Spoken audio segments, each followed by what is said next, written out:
BigFooty Blues. BigFooty Blues. BigFooty Blues. Come on, the BigFooty Blues.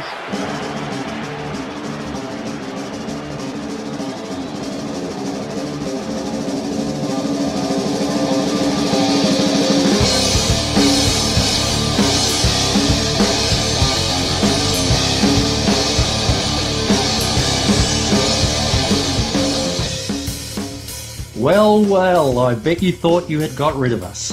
Did you dare to dream, or did you sit and pine? Either way, the BigFooty Blues podcast has returned from an early season hiatus. In fairness, we did sit and have a yarn last week, but we suffered from a technical hitch so big it rivaled the Levi Casbolt ball drop. Let's not overstate it. It wasn't that bad. I'm only Anna, joining me tonight.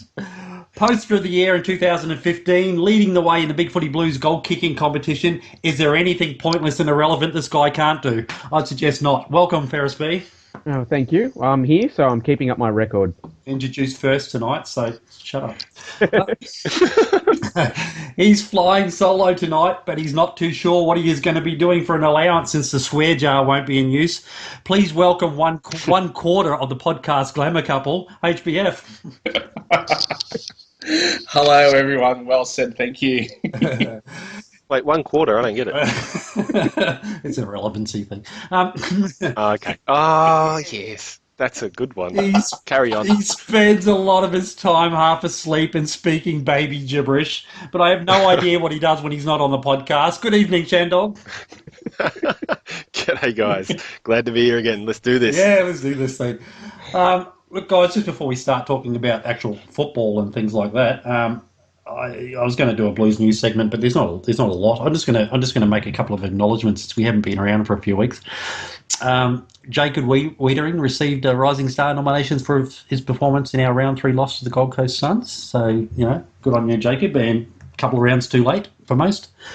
And 4 champions of the Carlton Football Club will be formally inducted into the club's Hall of Fame on Friday the 29th of April, they being Scott Camporelli, Mill Hanna, Ian Robertson and the late Jack Rout.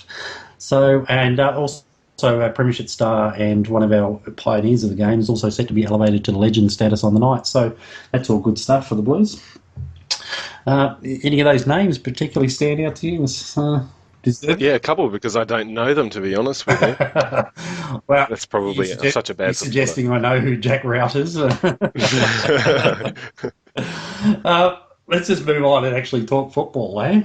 So we'll move on quickly to the weekend wake.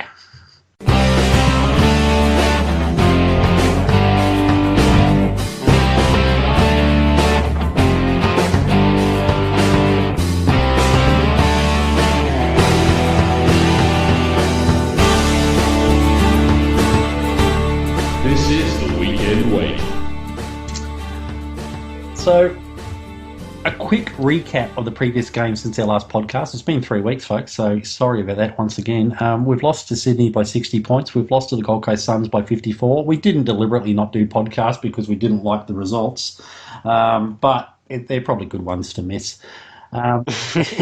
Last weekend was in our round 4 clash. Carlton 7-7-49 went down to the Western Bulldogs 13-7-85. Goals to Carlton, Sumner 2, singles to Buckley, Lamb, Phillips, Gibbs and Cripps. Named in the best for Carlton were Plowman, Doherty, Simpson, Wiedering, Kerridge and Wright. Injuries for Carlton, we had Daisy Thomas suffered a knee injury and right ankle, I think he'll be right, and Mark Murphy sort of missed half the game with a cut head, rather nasty. Copped, I think, a knee from Roughhead from the Bulldogs. So Bulldogs also had their share of injury worries. It was just one of those games. 36-point loss, guys. Came back hard. A little bid of inaccuracy, well, maybe not so much inaccuracy, it's just butchered opportunities with that last kick. We sort of felt like we could have got a little bit closer, but we didn't. How'd you find the game, ShanDog? I think you summed it up pretty well there. The accuracy for goal in the first half, and it's pretty been a bit common across the whole of those last 3 games that we've played. Our shooting for goal has been terrible. And I know there's been a lot of discussion on the boards about Casbolt and what to do with him. Can we fix him? Is he worth persisting with? And all this sort of thing. And they're hard questions, but they're definitely worth us asking because I think even one of the players mentioned during an interview that when your forward goes back and misses a soda, it's a bit demoralising. But yeah, so having said all that, in short, like our shooting for goal has been absolutely horrendous, and delivery into the forward 50 hasn't been fantastic as well. It's kind of one of those things where is it a product of poor ball movement, or is it the forwards not leading well enough to produce the options to kick to? I'm not too sure, but I know it's something that we've got to really improve on. Yeah. How did you guys see it, Tashbia? Look, I got there a bit early, not by design. I think I just got there early on Saturday night and was actually quite heartened to see Casbolt. I think he probably may have had about half a dozen to 10 shots on goal, probably about an hour before the game started. And I actually posted that I thought his ball drop was looking good. And where I was standing, I couldn't really tell if they were going through or not, but he was certainly kicking them well. I thought, here we go, maybe he's really worked on his kicking through the week. And then the couple of shots on goal he had during the night, he didn't even get close. So I'm not really sure what else we can do with Casbolt. I've sort of been in. It's got to mean it's all mental, isn't it? Really. Look, you would think so, but I mean, when you take a mark, surely you just go through your routine and just I would be thinking that he would just need to go back and say, okay, ball drop needs to go as low, like I need to let it go as far down as I can rather than dropping it from his hips. So, but look, we've talked about Casbolt a lot. I've sort of been in the camp where I don't think he should play this week, but he's been named, so let's see sort of how he goes on Sunday.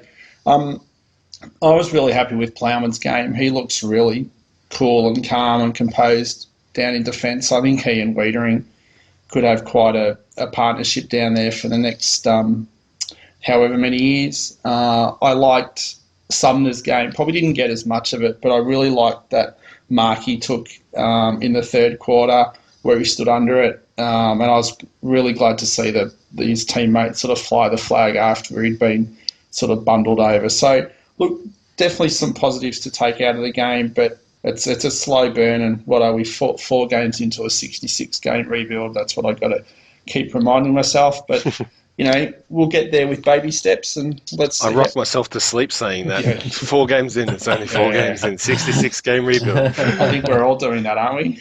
Just mentioning Plowman there, obviously Jamison went out for Plowman to come in, and Rose stayed in the side, so he was only sort of our big, lumbering kind of defender with Wiedering being fairly mobile as well, and Plowman there.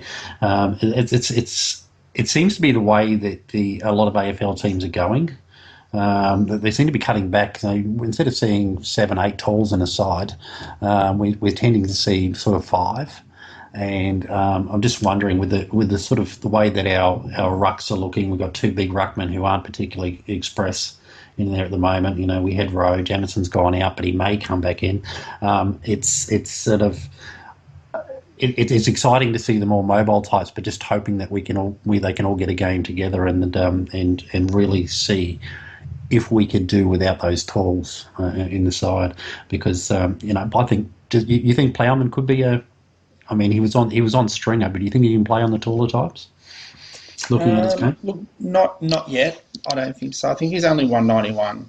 I think so. He definitely needs to bulk up. But I was rapt that he did such a good job on stringer. I kind of think that the massive key position defender is almost going out a bit. You don't need those huge 195 plus centimetre defenders because they tend to not be so mobile. I mean, you always got the freaks here and there who are just absolutely brilliant on the ground while being that tall. But I think what we're looking at doing is perhaps having like a Wiedering and a Plowman as your main key defenders, and then some medium-sized defenders around them, like Byrne. And Byrne is probably a little bit taller than most people realise. I think he's a good 6 foot tall plus.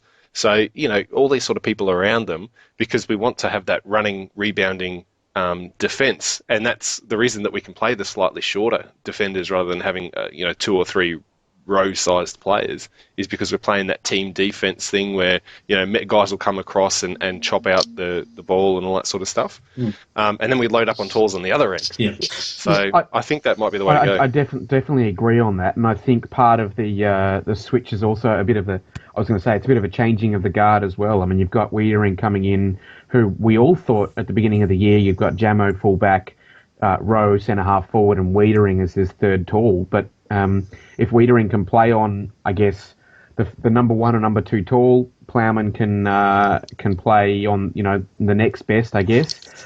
Doherty often actually takes the third tall or even a resting ruckman, surprisingly. And I think you're right that I think the fullback centre-half back has gone out of it. I think you're just looking these days for 6 guys in the back that can run.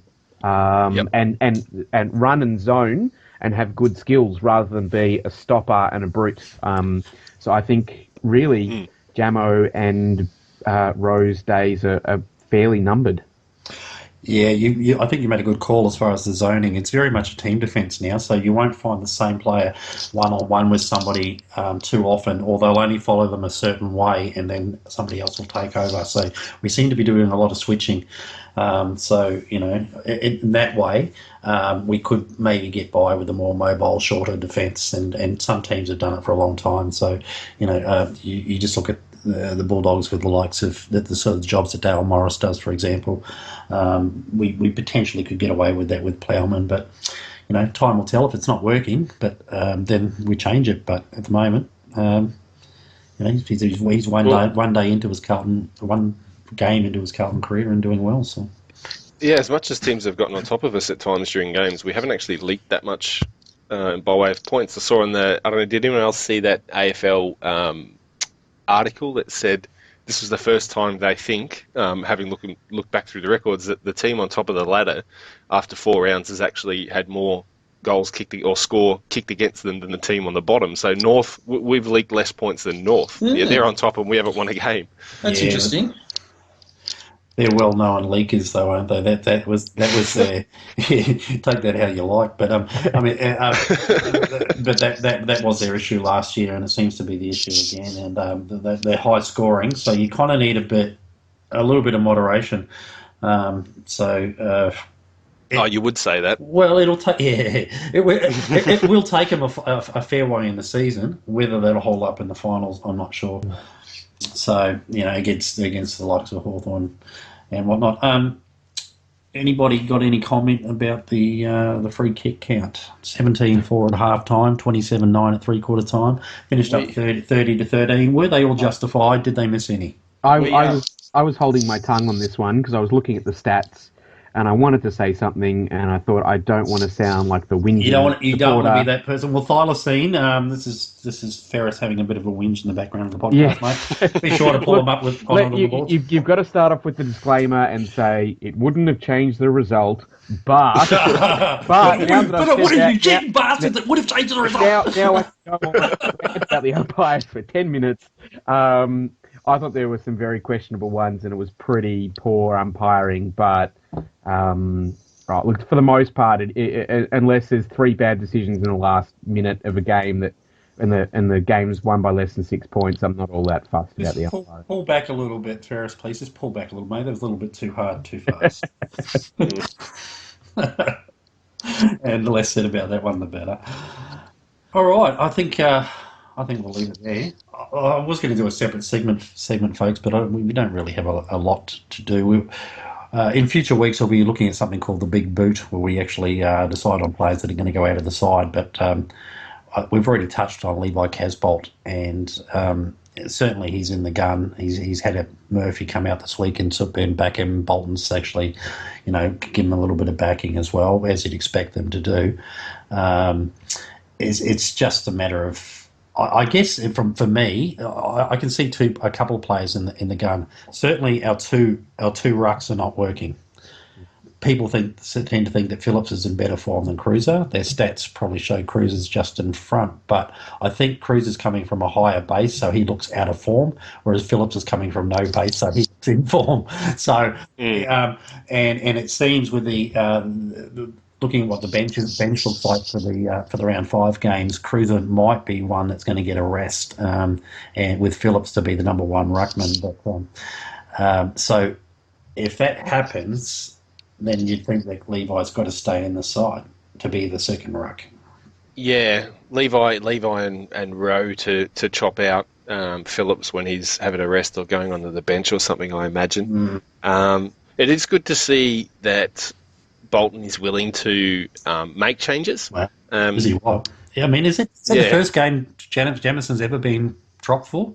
I can't remember the last time he was genuinely dropped, unless we've done it before under the guise of injury. But yeah, that's a big call. 3 games in. I was thinking about this today, and I think that the Jamison move is one of those, for want of a better term, line in the sand. I think back to was it I mean, it's not that he's horribly out of form or he's really not putting in an effort and he's lazy. But if you think back to the St Kilda, I think they dropped Montagna and Del Santo or something, and it kind of spurred them on. And I think Jamo's a little bit different. Obviously, he's a little bit older and losing a bit of mobility. But I think just being willing to make tough calls and willing, we've seen Plowman came in the second that he was physically ready to play, if not even sooner. Sumner the same. I think we've had 6 players play their first game for Carlton, and on top of Wiedering and Curnow, who I didn't think we'd see Curnow this early. I didn't think he'd stay in there 3 weeks in a row. It just shows that they're willing. I think it's a full-on, a clean slate. If you're good enough, you get in. Doesn't matter whether you're 18, 32, doesn't matter whether you've got 250 games or 1. You've got a good chance of getting in. And I heard the whole spiel from Bolton, don't put a ceiling, on yourself. You can play round 1. And I just thought it was BS, to be honest. Yep. Or on behalf of maybe not being here, I thought it was complete and utter shit. Yep.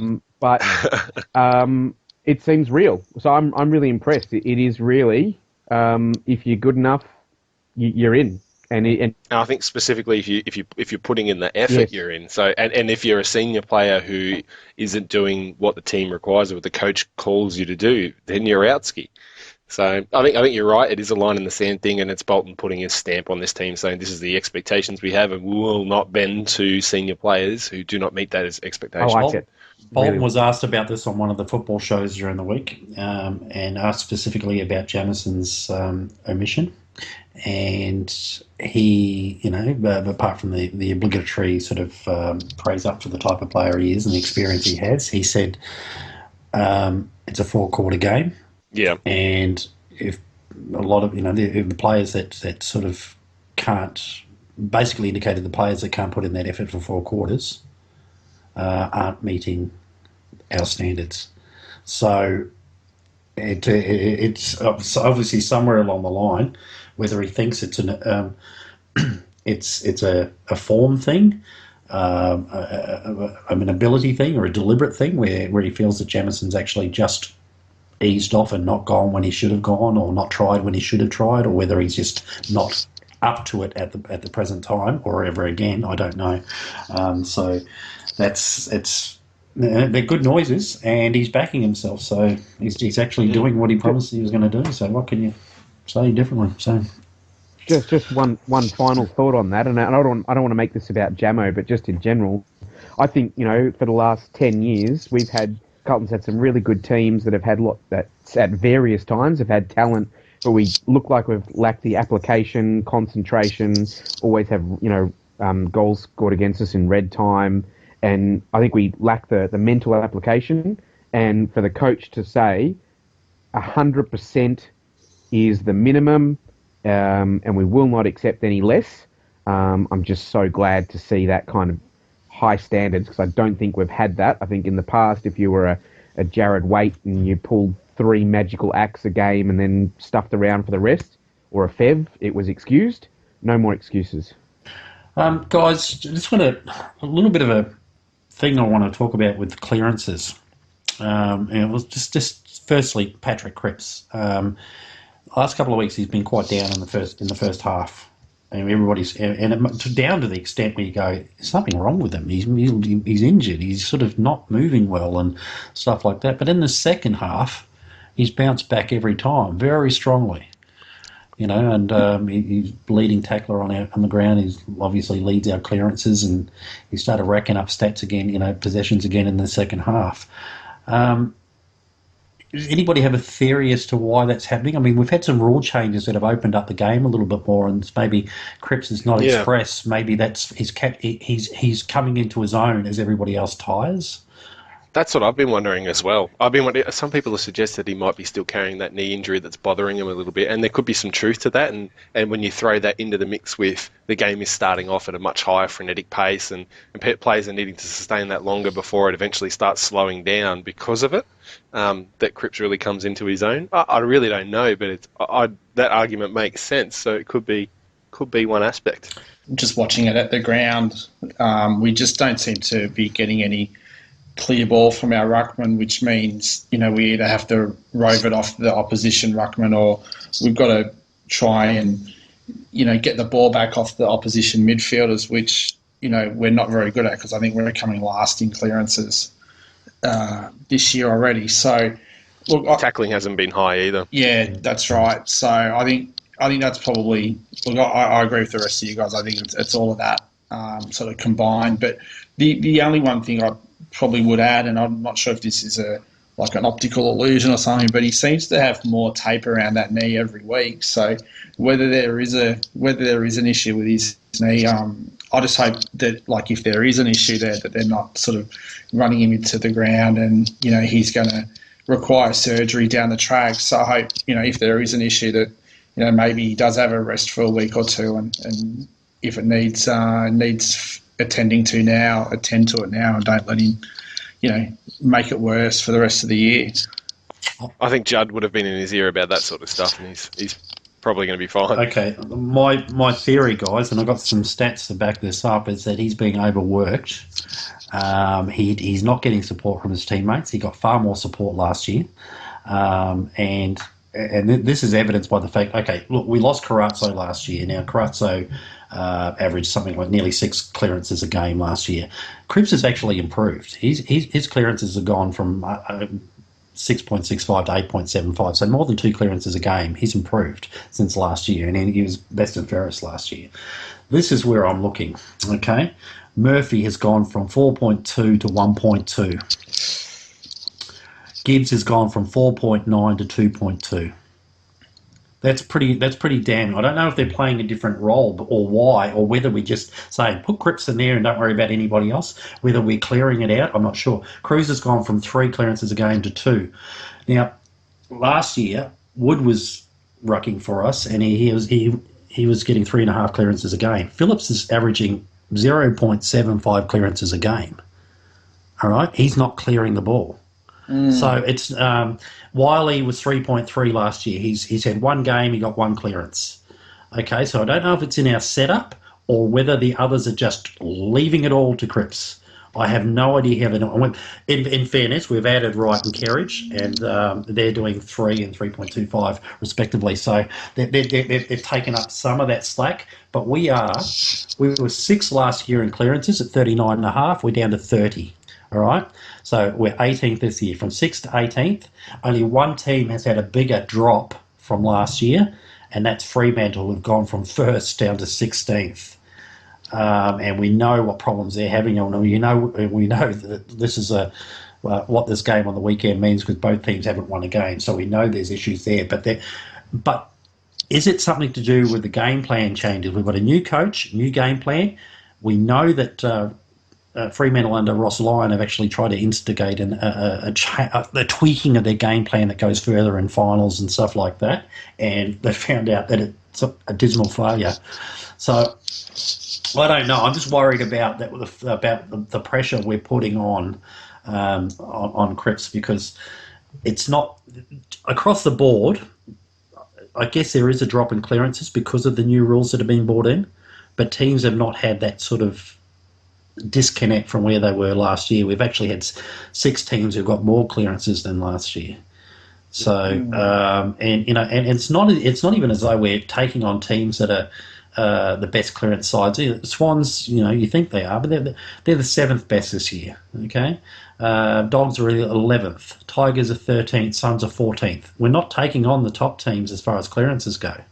I wrote the other day on this topic that I thought it was game plan more than it. Certainly, loss of personnel like Judd and Carazzo don't help, but I think we've actually been under Mick. We were really good on clearances, and we just got smashed on everywhere else. Uncontested ball, run around the ground, and then you can see obviously the difference in game plan this year, where we've got runners everywhere, overlapping, linking play, and I haven't seen enough to pinpoint it, but it just feels like we've sent more players to the outside of the pack to get, spare man, and we're not focusing a bunch of players on the inside. It may not be a conscious decision, let's just leave it to Cripps, but I think the result is that's what's happening. And I have to admit it, in the last couple of years, I've said send Murphy and Gibbs to the outside. I think that's where they do their best work. And maybe taking them out of the picture has just left Cripps and really bit players like Graham, Kerridge, Wright. They're not A-grade inside mids. They're sort of, to be honest, they're sort of part-time mids, bit players. Well, Wright and Kerridge are still doing their share. Yeah, but Graham probably isn't. Yeah, but they should be the 4th, 5th best sort of midfielders, or even 3rd, 4th best inside numbers in terms of clearances and things. And I don't think they should be. I don't think someone like Wright should be the 2nd best inside mid, and he spent half of his time up forward. Yeah. Ed Curnow's also upped his tally a little bit. So as you'd expect, his whole game has been upped.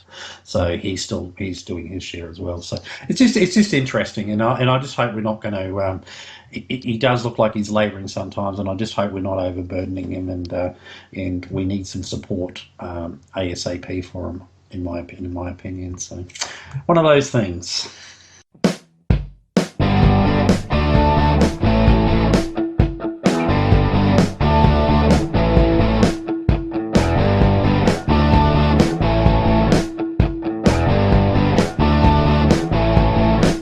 List it, love it, or leave it. Yes, it's list it, love it, or leave it time again. You know the rules. If you are listing it, you want the player to be drafted, traded, or stolen by the Blues. Just get your fine self into my team. Love it. Just get your axe-wielding hands off my man. He ain't going nowhere. Or leave it. I'm sorry, we had a good run. It's not you. I'm sorry, we had a good run. It's not me. It's you. This club ain't big enough for both of us. HBF, what have you got for us? Some early drafts prospects, maybe? Been keeping a bit of a keen ear to the ground. Callum Toomey and Nat Edwards do a podcast. I'm not sure if it's weekly, but I think it may be. Just You're listening to another podcast? I am listening to another podcast, yes. And they... Well... What can I say? I'm a podcast slut, so... that's the title now. That's right. And look, they give a bit of a rundown on what's happening each week, and... picked up a few things that I wasn't aware of. Firstly, there's been a change to the format of the championships this year. So what happens is all the Division 2 teams play, next month for a few weeks. And then from those Division 2 teams, so we're talking New South Wales ACT, Queensland, Northern Territory and Tasmania. They pick an allies team out of those 4 states, and then they actually play in Division 1. So it's kind of not a bad way of doing it. You get because most of the good players come from Division 1, and then the best players from Division 2. So that's been a change to the championships. A couple of players that I'm sure everybody's heard of, but I thought I'd just give a bit of a brief rundown, not every week, but maybe every couple of weeks, of some players to keep an eye on. The first one is Will Brodie. He's from the Murray Bushrangers, 189 centimetres, inside mid. He's actually started the year very well. He's an academy player. Over the last few weeks, they've actually played some VFL against VFL teams, Geelong and Werribee. He's played really well. He's got over 20 touches in both of those games. Another inside mid, so I'm thinking another Patrick Cripps. And he has a massive motor, so definitely keep an eye on him. One other thing about him is keeps his feet, so definitely one to keep an eye on. Having a look around the boards and just listening to other people, they think he might be in the top 5. So given that we'll be at the pointy end of the draft at the end of the year, he could be one we look at. Another one is Josh Battle, 194 centimetre key forward from the Dandenong Stingrays. Been likened to a bit of a Jack Darling type. Got good hands, awesome competitor, and he's very good apparently when the ball is on the ground. And he's already kicked 4 goals in one of his games this year. So there's a couple of players to keep an eye on. As I said, most people who sort of keep an ear to the ground with the draft will probably already know about these two. As I said, it won't be every week that I'll have a talk about some kids coming through, and I'll hopefully have a bit more once the championships start. First of all, thanks HBF for that. At the risk of sort of urinating on your ear to the ground, I think at the moment we're pretty confident we're going to finish the year with probably pick 1, pick 2, and then 19, 20, which gives us an idea of what players we should start looking at. I dare say that I sort of don't have a lot of confidence at sort of locking that in, because I just have a feeling that we're going to be doing some wheeling and dealing, and possibly that 1 and 20 will be packaged up for some GWS kids and picks, or switched, or Sauce has got something up his sleeve. So I kind of feel like there's a big unknown about where we're going to be in the pecking order come the end of the year, which sort of leaves it up in the air a bit, I guess. I do tend to agree. The word about this year's draft is that the absolute top end talent may not quite be there like last year's. So there's probably, if you compare like sort of Wiedering, Shackey and Parrish to sort of the top enders from this year, I'd say last year probably has them on just talent, but I think this year's goes a bit deeper. So you're probably right. Unless we do end up with pick 1, which I'd be very surprised if we trade that. But yeah, I can certainly see some more sort of wheeling and dealing, because we've got so many holes in our list, and obviously the quicker we can fill those with some quality players, and sort of we all know we all know the players that have been mentioned. The quicker we get back up the ladder. So 100% agree with you. But look, we will definitely be in the draft, and we'll be definitely at the pointy end. That's for sure. Yeah. Well, the conversation around the boards has been whether we should look. I mean, GWS have got 3 first-round picks already at the moment, having picked up Geelong's and Collingwood's. If the talk is if we get pick 1 or 2, whether we actually trade that for 2 other picks inside the top 10 and sort of double down, because it's all fairly even at that end area of the draft. But having said that, if it is that even and if there are no standouts, so why would a team want to trade anyway? They trade two picks for our 1, but unless they got their mind on somebody specific. Well, so I mean the only reason that comes to my mind is if GWS, if they've got at least 2 very pointy end academy kids, and the last thing you want to do is have someone bid on that and then have to use up high picks. So that is a potential where we could get a couple of nice even shiny picks and they still come out with a benefit as well. If they pick up some more, if they got 2 on the top, up the top, and they pick up a couple more early picks, and they might, because McCarthy obviously is a trade possibility, and they might get something in the top 20 for him. Or they could just help us because they got such a hand from the... I can't believe the beast that is being built here with GWS. Like, they're going to constantly keep turning over, getting each year getting first-round draft picks because people keep poaching their really good players and paying way over for them. And so they're just going to keep rolling from draft year to draft year with, oh, look, I've got 3 first-round draft picks this one. Oh, I've got 2 in this one. And the academy kids to keep picking from. It's unbelievable. At a discount. They've got so much... No, you go first. Ladies before gentlemen. I'll go then. Well, in that case, the only way to stop this cycle of a player walking out of GWS and getting 1 or 2 first-round draft picks in return is to use the PSD on them. Yeah, I can see it. But there will be a revolt at some point, I imagine. Yep. Everyone puts a trade embargo on GWS and we'll have to call in the UN and... try and get things sorted out. And I say, because it's going to be unreal. Should be the first to be revolting. Well, you definitely are. But, wide open that one. It was almost too easy. I take it back. That was lame. Yeah, it's almost like I didn't see that coming at all. No. I don't know that GWS are getting great value for some of the players they're losing. It's certainly in our four for pick 28 deal. I think we got the better end of that deal, and the likes of O'Rourke, who left for pick 19 or something from Hawthorn because it wasn't working out too well. 2 first rounders from Collingwood, and one of those is going to end up pretty shiny. Oh yeah, I mean that was Collingwood, and they've just sold their future down the road by the look of it. Oh, what a shame! It's so disappointing. But yeah, so I think it all balances out, and they probably won't get fair value for McCarthy after all said and done either, but swings and roundabouts. But it's good. Sauce has a bit of faith in the players that he's actually scouted and he's watched and he knows should be in that side. So he's obviously looking at the likes of Tomlinson. We've had some rumours of Tomlinson and Patton for a first rounder and Gibbs and things like that going around. It's been interesting. There's a Twitter rumour. But, I don't know.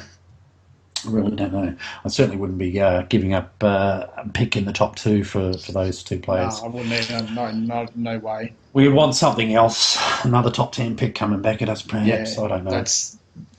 Really, Patton and Tomlinson, they really haven't showed anything at AFL level. And Patton's had some serious injuries. I don't think we should even consider trading either pick 1 or pick 2 and Gibbs or whatever else for those 2. No way. I'm not saying we shouldn't go after them, but I'm saying at the right price, and pick 1 is certainly not the right price. No way. No. Ordinarily, it'd be pretty bad actually talking about drafting and trading after round 4 in the season. That's what we're all about at the moment. This year lasted this long. This year is a free shot for us. It's all about building for the future. So it's not about performances in 2016. So I think we're entitled. I think we'll move it along to pre-game pep talk.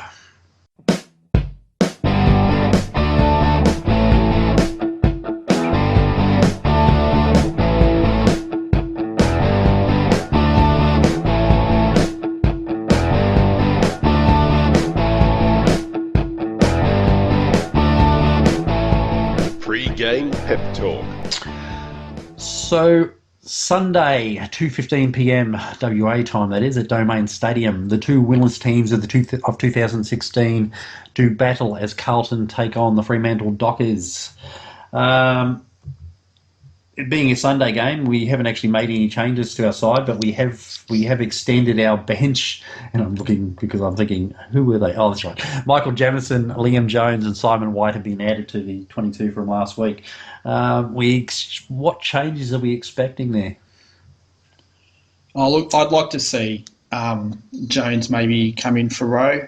I'm not sure there's really a matchup for Rowe there in our back line. I almost think Wiedering could just about handle Pavlich at the moment. And I think we need to reward Jones's effort in the VFL. I think he's kicked 8 goals in the last 2 weeks, I think, from memory. So that'd be one change I'd make straight off the bat. Rowe's not named on the bench, though. They generally take the 3 from the bench. Well, that's a change I'd make anyway. Stuff the bench. It's an interesting bench. Dylan Buckley, you'd think on the confines, I guess, with the size of the ground over there, that we would need his run. Nick Graham. Well, I was just pointing out how we're short on midfielders and support from Cripps. It just seems silly to actually drop one.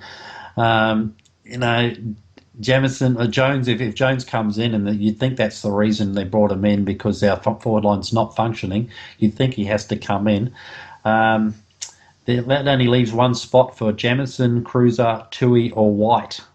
I don't see any need for White to come back in with the way Plowman's going at the moment. So, probably, if you're going to bring Jamison in, you bring him in for Rowe maybe, but it hasn't happened. So, yeah, I mean, we're looking at probably looking at Cruiser or Tui being one of the omissions. That's very interesting. Surely we need run over there. Going in with such a sort of if we went in sort of tall, I'd be a bit worried that we'd get out, overrun on that big ground. So, look, maybe, Jamison and Cruiser, and White, they're the three players we brought in. I don't know. It's hard this week just with the size of the ground and what we need to do over there. It's hard. It's hard to know sort of which way to jump on this. Well, I wouldn't actually be surprised if White did play, because he does have the ability. He's the jack of all trades. You could put him up forward for a pinch. You can play him down back on someone, and he can also do a run with or play through the middle on a wing or something. And given how many mid-sized players that Freo has, their forward line isn't particularly tall at all. They've just got a lot of mid-sized forwards. It might turn out that we just don't have. There'll be one of them who keeps getting free or loose, or doesn't have quite an appropriate matchup, and then it's like, Simon White, go put out that spot fire. And now we can't kick a score. Go up forward and try that, or something along those lines. If we play all of Jones, Jamison, and White, the three provisional ins this week, if we play all of them, I will eat Thylacines leftovers from round one. I just can't see it happening. That's just it's too tall. They've got one ruckman. Their forward line, Pavlich, obviously a key forward. Tabin is a giant who hasn't really proven that much yet, still young. I just can't see us needing 4-5 big key backmen, knowing that Wiedering and Plowman are going to play down back. It's just not going to happen. So one of Jamison and White won't make it. I think Jones comes in. One of Buckley and Graham doesn't make it. Wow. And maybe we play one ruckman. For those who weren't aware of what the reference was of Ferris, then Thylacine said that round one he would eat a fecal sandwich if Wiedering played. So hit him up, ask him how it was if you weren't sure. Wow, that'd be interesting. So, I mean, it could be the first time in his career that Matthew Cruz has been dropped. And, I really hope we keep in Buckley and Graham. It's sort of, I just think we need those mids and we need that run, even if they're not getting a lot of the ball at the moment. And Tui. Tui. But see, Tui doesn't go through the midfield. And the thing is, I mean, we haven't really used him as a running midfielder type, heading through the half forward line, like actually stationing him there to know whether he can do that for a full game. But if you look at our back line, you look at our flankers, the likes of Simpson, Byrne, Plowman, who will play there if Rose in the side and Wiedering's in the side, Gibbs, Doherty, Thomas, they can all go and play across that half-back flank and in those pockets. You kind of look at it and go, well, Tui's actually made some. He's been a little bit off his game with the kicking game. He's been trying to go for the big boot and get those glory goals that he usually gets. And he had a couple of up and unders. He was just doing nothing. There's no penetration on the ball, and it was probably not a really good decision in hindsight. So I mean, he might be, to see him on the bench like that suggests to me that they weren't happy with something. So, you know what it could be is the Grumpy Old Defenders podcast. First Jamison, now Tui. Maybe they're saying a little too much on there. Maybe they are. Maybe we've got a one Irishman policy. cow that burns in the team. That could be true. Could be. I'll cross it out. Yeah. Well, no, it's useful for something. And as I said, having said all that, Sumner to kick 5, Curnow to kick 4, and Carlton by 10 goals. So we should be fine. Well, look, if Sam Rowe will go forward and kick a goal, Rowie! it'll happen.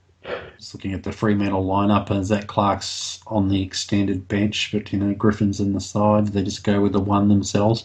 We're not totally, with Sandilands out. It's probably a good opportunity to drop one of those rucks, isn't it? So, and Sandilands has always played well against us. I wouldn't. It'd be an interesting exercise to go back over games that he's played against us and see how many Brownlow votes he has gotten against us, because I reckon he would have plenty. So him not being there on Sunday afternoon is sure going to help us. That's for sure.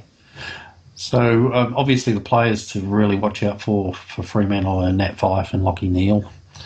We're not doing run with roles very often at the moment. I think we've gone away from that, but do we give them a little bit of extra attention then?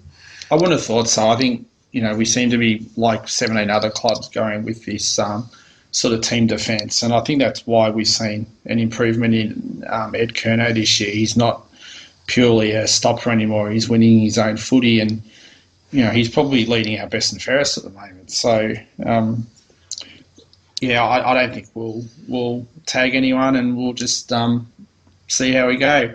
Alrighty. We really got we get ShanDog tip, did we? Yeah. Do we want to give a tip? You said Carlton by 10 goals. 10 goals. And this 10-goal thing is going to be the death of me, I tell you.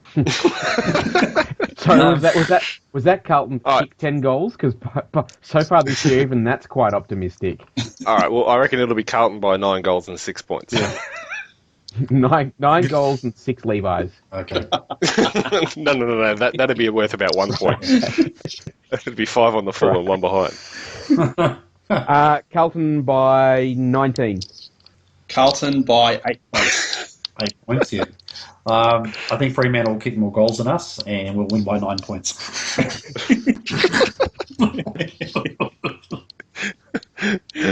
All right. So that's it. We're done. We're out of here. I'm sick of talking to you people. We're gone. And let's spare us, please. Spare us the podcast thread comments. Where's Memmy? The podcast was boring without Memmy. We know. We're doing what we can. She hasn't come out of a dressing room. Makeup artist was away. Whatever it was, they put bloody domestic water in the fridge. It was ridiculous. I forgot to take out the red M&Ms are still in the bowl. Yeah. It's red M&Ms, man. But we will see her again in a week or two. So until then, good night, gentlemen. Good night. Good night. Good night. And we'll catch you next week, hopefully. After a big Blues win. Absolutely. Go Blues. We won't be back on this year. No, we'll be back next week. Rain, I'll shine, win or lose, whatever. We'll be back to talk positively. Up the Blue Baggers. See ya.